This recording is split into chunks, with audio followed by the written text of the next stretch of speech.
Discover Urdu knowledge کے دیکھنے اور سننے والے ناظرین کو امت رسول کا سلام۔ اللہ پاک سے دعا ہے کہ اللہ آپ کے گھر والوں اور آپ کو اپنی حفاظت میں رکھے۔ ناظرین محترم، چین سے لداخ میں عبرتناک شکست کھانے کے بعد بھارتی رہنماؤں نے بات بدلنے کے لیے نیا طریقہ ڈھونڈ لیا ہے۔ حکمران جماعت بی جے پی کے نائب صدر بوکھلاہٹ کا شکار ہو گئے ہیں۔ انہوں نے اپنے ہی ملک کے معروف نام اور اداکار پر سنگین غداری کا الزام لگا دیا اور دعویٰ کیا کہ اس اداکار کے پاکستانی خفیہ ایجنسی اور اداروں کے ساتھ رابطے ہیں اور اس معاملے پر ٹھوس ثبوت سامنے آئے ہیں اور ان کی تصدیق بھی ہو چکی ہے۔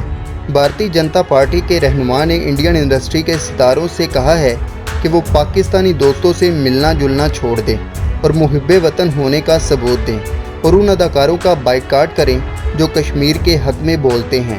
بی جے پی کے ذرائع نے بھی اس بات کی تصدیق کی ہے کہ ان کا اشارہ شاہ رخ خان کی طرف ہے اور ان کی بیوی گوری خان کی جانب ہے اور جلد ہی شاہ رخ خان کی انکوائری کا حکم دے دیا جائے گا۔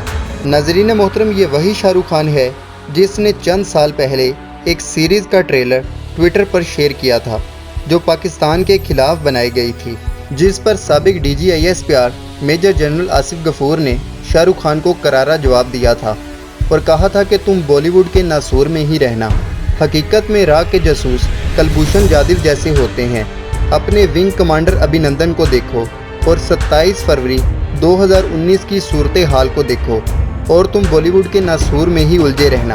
انہوں نے کشمیر کے بارے میں بھی شاہ رخ خان کو مخاطب کرتے ہوئے کہا تھا کہ تم امن اور انسانیت کی بات بھی کر سکتے تھے اور تم مقبوضہ کشمیر پر جاری مظالم پر بھی بات کر سکتے تھے۔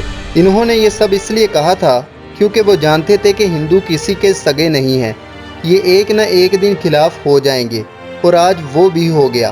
تو دوستوں، امید کرتا ہوں کہ یہ چھوٹی سی کوشش آپ کو پسند آئی ہوگی۔ ویڈیو پسند آئی تو ویڈیو کو لائک کریں، چینل کو سبسکرائب کریں، اپنا اور اپنے دوستوں کا خیال رکھیں۔ اللہ حافظ، اللہ نگہبان۔